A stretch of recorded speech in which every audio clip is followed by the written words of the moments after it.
That's Superman, ain't it? Oh, people get ready. It's the war of the century. It is time for a very epic movie review extravaganza.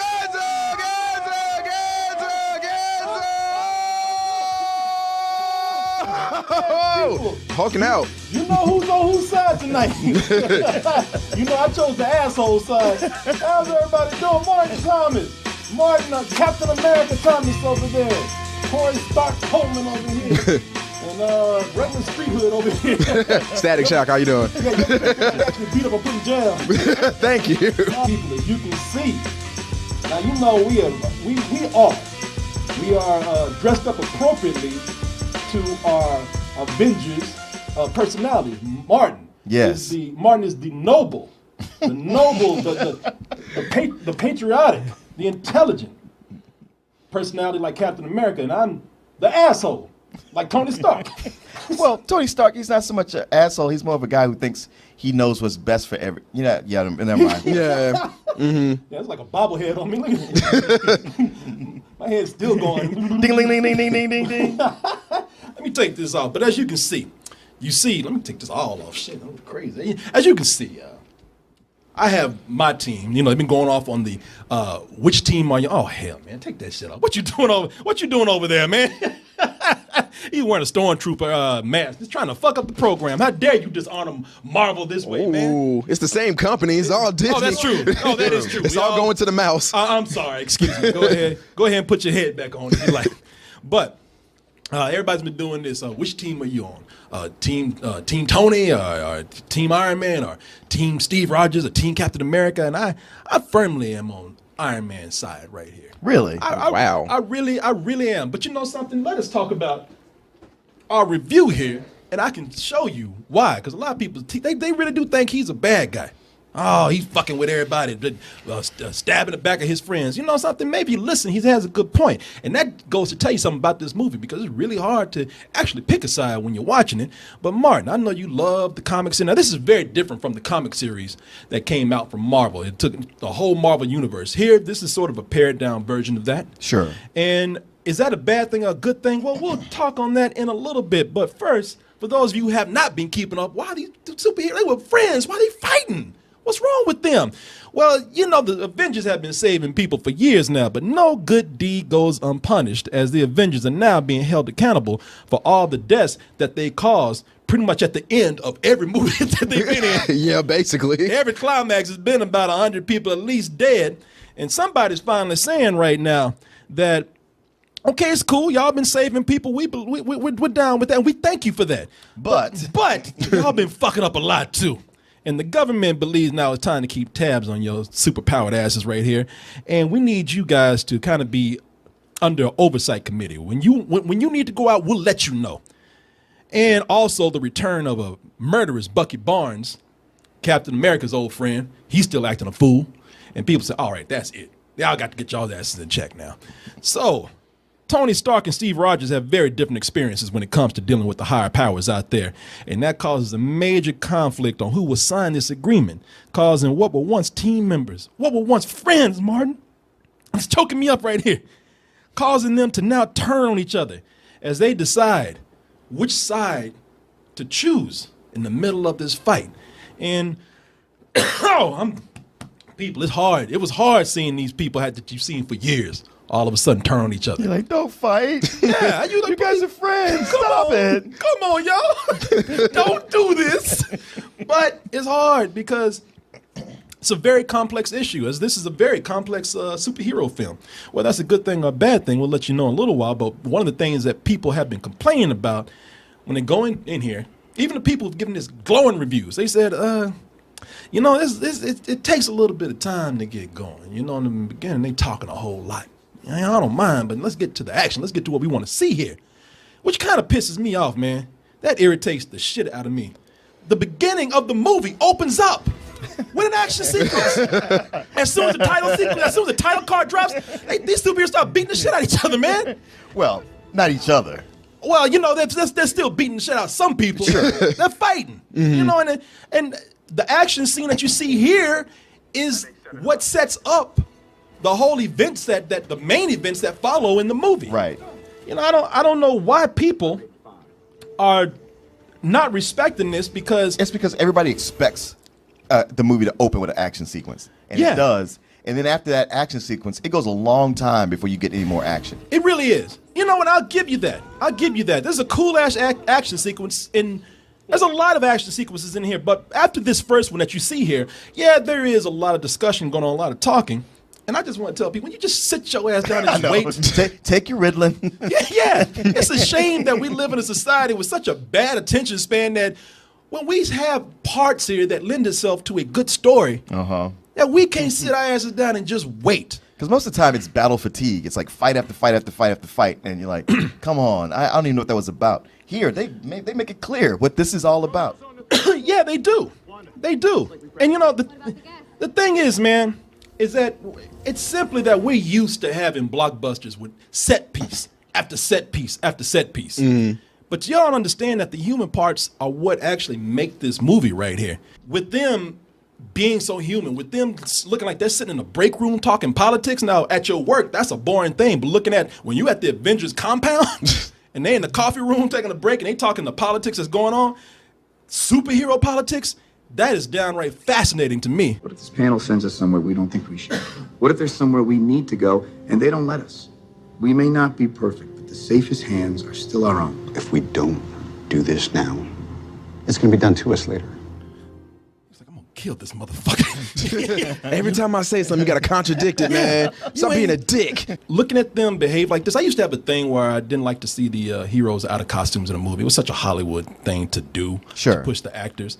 But, looking at the people sitting in this room and dressed up like real humans, everyday humans, and behaving like everyday humans, that adds a lot to this, man. The thing with Marvel is that most of these heroes don't have secret identities.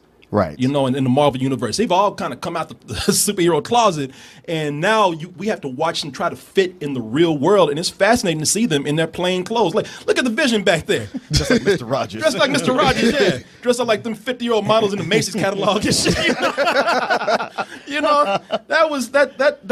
That's a very cool thing to see. And Macy's Red Apple sale. A lot of people are like, what the hell is that? Oh, that's back in the day. Y'all don't know about that. Yeah, y'all know nothing about the Macy's bargains right there. I think Mark got that sweater. But it's interesting you bringing that up Go because ahead. with the original Civil War in the comics, so much of it was like you need to register your secret identity with the government, and that's what the big fight was about. It was like, no, hell no, it's a secret for a reason. Yeah. No, you got to do it. No, I don't. All right, let's fight. Here, nobody really has a secret identity, so it shifts to something bigger, the real fight. Yeah, and I think the movies should be that way. Because the movies really, when you see the heroes on the big screen, it's very easy to make them stupid and make them look stupid. I'm going to even tell you, it almost works against the movie itself because when I watch these superheroes be so human now, when I look at the heroes, when they really start doing their thing, when I look at, and let me see if I can find a picture here. Like when I look at Captain America right now, they made him so human. Look, Iron Man can always be a bad motherfucker in his outfit. That's a pimp. That's a big ass mechanical pimp suit he's wearing. But when I look at Steve Rogers, aka Captain America, I was like, damn, man, he's looking like them, like the little kids version of that costume right there. It's just stupid. Y'all could give him a real military costume. I think his costume looks great. I thought it looked great until they actually made him a real person. Like, yeah, that looks kind of dumb right there. But I'm going to tell you something. But I'm not complaining, Martin. Okay. Because Martin's ready to get mad. I know that. Now, yours looks silly. Oh, I agree with you there. Yeah. If he was wearing this, I'd be right with you. I know. I was going to call it stupid after I looked at you and then compared to that. And I'm like, okay, all right, that's badass. When I watch the human element being brought up in this, it's also necessary because this is it's a very complex superhero story that they're pulling right here. Probably more complex than a superhero story should be. I mean, as they put some real work into this. And, that at first it's kind of frustrating because you got a lot of things happening and you don't know where it's going. They have, what is it, Baron Zemo? Zemo, yeah. Baron, who looks very different. He ain't wearing that purple ass costume that you see in the comic books, and that's actually kind of cool. And you see and that is Daniel Bruhl that plays him right there. And I like this actor a lot. And you wonder what's happening because he keeps popping up on the screen. He's creeping around and shit, looking all mad and mopey and pissed off. And you're like, what's going on with this dude? But the more he kept popping up, the more it was revealed, not just his story, but the whole story. And I'm like, this is really coming together right here. Well, that was one of the things I liked is how, he's the villain. You know he's running things, but you don't know what he's doing. You don't even know what he's trying to accomplish until almost the end. And he ends up being a very sympathetic villain. Like everybody in here, you see their motivation. You know why they're doing it. Yeah. You have sympathy for him. You're like, yeah, okay, I see where you're coming from. It's hard to hate anybody. Even when you get to the villain, you're like, damn, man, all right. I mean, maybe I'm thinking about what I'm thinking about because they have some real moments that put you in inner conflict. When you see somebody, a victim or a surviving relative, coming up to Tony Stark and saying, yeah, this is your fault. I mean, I don't know about you, but if I was standing behind Tony Stark, I would have been like, God, man, she got you. Man, I thought that part we can hang out with each other so much, man. He just seems so easily like swayable, man. Yeah, like in the Iron Man movie, it was like, oh, well, your weapons killed this many people. Okay, I'm not gonna make weapons anymore. Now it's like, well, this one person died. Okay, I need to register with the government. I'm like, dude, come on, man. Yeah, but he's feeling guilty about that, And even when be confronted by somebody, that made me very uncomfortable. It seemed like it could be the smallest thing. Like you see him miss the trash can. Like, hey, man, you litter. I got to start a global initiative to stop litter. I'm funding the new Captain Planet initiative. Yeah, but you see people how they have all these issues here. And I want you to know that this is a movie where they don't dumb things down for the sake of this being a comic book. They don't dumb things down because we need to go ahead and make this fun. They don't dumb it down for marketing it to kids. They sure as hell don't. No, they don't. They really don't. I mean, this is kind of a dark movie right here in a way. But it's still managing to be fun. It's still a movie where they manage to actually give you a good time. Now, there are some people who can learn from this. I'm not going to name any names, but the thing is, but it's yeah. Some people can learn that lesson of like, hey, how about having them sit down and talk about things before there's any kind of big fight? Yeah, how about we have people not moping around like fucking 13-year-old girls, and even though they can't come to an agreement, at least trying to talk the shit out. Right, before they start throwing fists. Yeah, before y'all start tearing up the goddamn city. Marvel does not forget to be fun. And with this movie, with all this serious stuff going on, they still manage. See, this is the business savvy of Marvel right here. Marvel's badass, man. They playing these like they got their really dark shows. They got these movies that are leaning a little more on action and seriousness, and then they introduce some of the fun movies like Ant-Man. Mm-hmm. And they had that shit planned to say, you know what, when we got this Avengers going on, which is going to be kind of heavy, we got old buddy Ant-Man to come in and add some fun to it. And Paul Rudd, as you know, is Scott Lang? Yeah. The Ant-Man? Yeah, why you say it like that? What, Scott Lang? Scott Lang? I don't know. Some bullshit like Scott Lang. Scott. Like if I was in high school, I'd be beating his ass every day. Why you beating me up? I hate your name, Lang. But Paul Rudd as Scott Lang coming in. I remember thinking about Ant-Man, thinking how that's kind of silly that name and everything. But watching how they fit him in the Avengers, man. Not only is it funny, but it's downright kind of sweet the way he geeks out. I mean, he speaks for the fanboys that are watching the movie. Captain America. Mr. Lang? It's an honor. I'm shaking your hand too long. Wow, this is awesome. Captain America. I know you too. You're great. She's like, you motherfucker. she wants to kick him dead in his ass right now. Man, I like how both teams added a bug character. They both freaked out. Like one side got Spiderman, the other one got Ant-Man. Yeah, like, oh my God, yes. Oh shit, insect hero. Man, this is a movie where as if you didn't think they could fit any more. For one thing, the action here. The action is, and Martin, you always complain about this, but the action in this film. Complain about what? No, not about. One of your biggest things when you say in the movie is like, I can't see action, man. Yeah. It's not clear. All the action in here is not only clear, it's well choreographed. but it's well choreographed, yes. and it's creative, man. Yeah. And when you have all these, you have so much. You got all the action. You got all these heroes. You got over a dozen superheroes. You wouldn't be able to think that they could fit anymore, much less actually develop them. But my boy Black Panther came in. And he was a bad motherfucker, man. I mean, he came in right at the moment. Some big event happened, and he's like, I like the way they pissed him off right in the beginning. Yeah, I know. So he could jump right into action. Got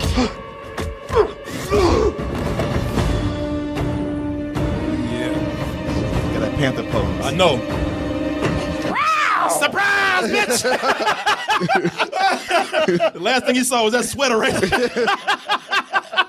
And what was cool about it is that when they bring these characters in, they look, without doing any kind of heavy-handed marketing, they get you ready for their own individual movies. Yeah. That is the thing. Like, yeah, every single character in there, you're ready for their next movie. Yeah, after you see... Like, as soon as you step out. Let me tell y'all something, man. Everything you've been hearing, everything that has been written about the middle action scene in this movie, it's true. It is one of the greatest comic book action fights that I've ever seen on screen. Like I said, man, they took about 12 or so superheroes. You think it would be cluttered as hell, but they make it work. Yes. And the thing that makes it really work is that they managed to showcase every one of them. Yeah. Like whatever their powers are, they manage to use it in an imaginative way, a very creative way, and each one of them gets their time in the middle of this big fight.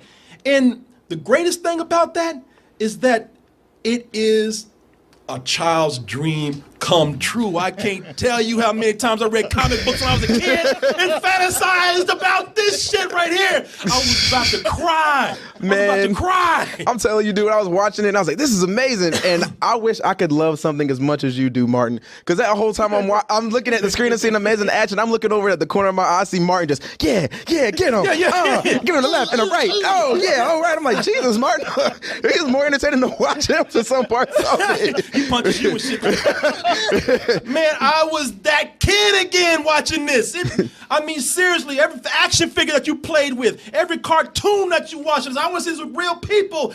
That was that shit right there. Man, you say this is one of the best. I'll say it is the best action scene. Nobody's pulled this off. Yeah. Before. Yeah, man. If they might have tried, but it didn't work. Not like this. The Russo brothers who directed this, I don't know how much time they went to choreographing their action sequences, but they are amazing at it. And this right here, like I said, it's just a joy to watch just for how much time they spent on the creativeness of it. Yeah, and you get to see how even with characters, you go like, man, how is Hawkeye on this team? And he shows you like, hey, everybody here is equal. Yeah. Oh, yeah. Like in a one-on-one fight, you couldn't predict who would win. I also loved how, this is the big scene with your boy Spider-Man. Oh, wait a minute, man. Did you say Spider-Man? I was going to let him lead up to that climax. Did you say Spider-Man, Martin? Where are you coming from, Spider-Man? Oh, Martin, sing that again? Nobody knows who you are. Oh. Where are you coming from, Spider-Man? Nobody knows who you are. Hey, everyone. Oh, man, I criticized that shit right there. I said, hey. Yeah, I know. When you were talking shit about it before, it's like, why? That's Spider-Man. I don't know, man. You know me. I'm very picky and protective of my Spider-Mans. You know that. But speaking of that big fight, Spider-Man was the breakout of this. I personally felt like he came in and he stole it. And then another character who I won't say stole it back from him. Well, snatch that shit right back. Yeah. Okay. This is mine, bitch. Okay. All right. You know what? I know who you're talking about. Man. But for me, this was amazing, man. This was to see Spider-Man come in and be the Spider-Man that people want. This is the Spider-Man that we have been asking for 20 goddamn years. They finally got it right. It took them 2 decades to get to this point. This is the Spider-Man that we all wanted and the one that we deserve right here. There is more Spider-Man in this movie than I thought there was going to be. Yeah, for sure. I will say he was kind of a bit like Tobey. A little bit. No, Tobey Maguire. Yeah. Don't y'all? You talking about Tobey from Roots? You know, No, he had a lot of hints of the Tobey Maguire Spider-Man. No, don't the you costume put that. more traditional, just the way he acted, being in Queens, the relationship with his aunt and stuff. Don't you put his personality was more like that. I agree with Martin on that, man. I do not. I think this. And who is this that plays? Tom Holland. Tom Holland. Tom Holland wraps circles around anybody that ever got near that Spider-Man. Well, keep in mind we only had him for a certain amount of time in this exactly. movie. And that's like all I needed. It wasn't a full 2 hours. That's all I needed for the minutes that they had him in this movie. That was worth the hours. Where it was better than the hours of any Spider-Man that we have received so far. You know, I wonder if Sony is just looking at it going like, you know, that's all it took. yeah, Sony, back the fuck up and let Marvel do this. All right, Step aside, let the man go through. Please. You know, when you pick it over the shoulder, I hope the Marvel's like, get the fuck off me. Go back in that room and leave me alone. I know what I'm doing. Oh, man, let me tell you something, man. Not only do I really love this film, but I'm just in admiration of it. What do you guys think? I would agree with most of your points. The one thing I thought was a little off, or was a negative aspect towards this film, is I felt like anytime there was a lull and they had those moments where it was, they're sitting around a table and explaining things, it was the same conversation over and over. Sign this, no. Sign this, no. Sign this, no. I'm like, all right, I've seen this conversation like 4 times in this movie already, and I don't think I really need to see it over and over again. And they kept saying the same line. Like, here's a drinking game for the people. Anytime you hear somebody say, he won't stop or blank won't stop, because I heard that like 15 times in this movie, and it was just like they made it seem like these people were indomitable, which they're really not. I mean, when they're going against each other. But outside of that, man, I thought it was directed amazingly. I love the fight choreography. I love the all the action scenes were amazing. There wasn't one point where the camera was moving and my eyes weren't glued to the screen. And for the most part, I think it does what it claimed to do. And I actually sat down with this movie today, and I was like, all right, let me rank my Marvel movies, and this was number 4 for me. So What? Yeah, behind Winter Soldier, Avengers, and Guardians of the Galaxy, I like more than this. You're gonna say that. Everybody talking about Guardians of the Galaxy is better. Let me tell you something about Guardians of the Galaxy. Villain weak. All y'all punk asses out there love Guardians of the Galaxy because that goddamn raccoon weak. The villain in this was way more complex than that. I don't understand what y'all talking about. And the movie's not all about the villain. But it's a huge part of it, though. Whatever. I like the gravity of the situation in this. However, I do feel like those looping scenes, or where they were saying the same thing over and over, that kind of did detract from the film for me. And with that, I'm gonna give this a matinee. All right. I see you and I need to talk about this. It's not bad, man. Like, I feel like it did what it was supposed to do. You but call yourself a Marvel fan? I like Marvel Do movies. you call yourself a Marvel fan? I want to say that. Then good, because you ain't one. All right.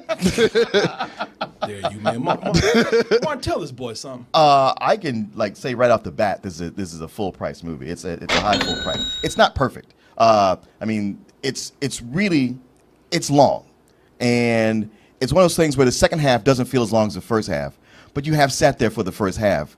So it puts a little fatigue on it. I mean, all that stuff is important. It's one of those things where I was feeling the length of it, and I was like, man, I don't know. Maybe this one is just not going to be. But then in the second half, all that comes together, and everything pays off. Y'all don't listen to this side of the room right here. Listen to what I'm telling you right here. I told you, it gives you everything you need and more. Not just in a superhero movie, but a movie. And I can look past those flaws. I hardly ever want to see a movie again, but I'm going to see this shit tomorrow. My girl don't even like superhero movies. I said, you're going to see this one. And you're going to smile during the whole time. You're going to smile and laugh at the appropriate times. And if I catch you on your phone or sign. I'm putting that shit in the garbage disposal. Giving you everything you need, and being such a smart comic book movie, I give this a better than sex. I love this film.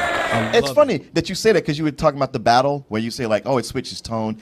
I actually liked that it switched tone there, because it was so. Why you complaining? It was so heavy, and I was like, this is what it needed. And I was worried, like, man, this battle's gonna be dark just like the rest of this. And I was like, wow, that was so much fun. You want to stop the theater, stop the projection. It's like, hey man, just rewind that part again. No, man. No. I want to sit there and just soak it all in. Y'all, I like the way you call yourself comic book fans. I like the way you call yourself a critic. Y'all don't know shit, man. People don't listen to that shit. Go see the movie. I will tell you something, though. You took me back with that Spider-Man shit. That's why I put it in there, because you sang that shit the other day. People, there's a show called The Electric Company. They got their own Spider-Man on there, and I love that song. Oh, shit. Hold on. It don't love you. It don't love me, apparently. I love this song. Where are you coming from, Spider-Man? Nobody knows who you. Ah! You know, I love that dude who say, ah! He's singing live on every show. He would. At the end, sound like he just ejaculated that part. Ah! That's me watching the movie. Ah! Webbing. Yeah, webbing everywhere. Ah! I love this shit, man. So where would you put this, man? Because I know you said Winter Soldier is, I think, is your favorite Marvel film, right? Is this above Avengers for you? It is. Okay. It is. Is it above Winter Soldier? It is. Oh, wow. It is. You better be glad I didn't see this before I saw Batman vs. Superman. I would have given this a fuck you. Right, and you know, like they didn't make Civil War after. They were working on it at the same time or whatever. But Batman vs. Superman got done first, and they probably all went to see it because they're like, well, I don't know. And they had to come out of there going, Yeah. We about to get banked. Yeah, right now Marvel's giving DC a wedgie right now. Y'all are fucking up over there. Well, hey, good luck. Good luck with your next adventure.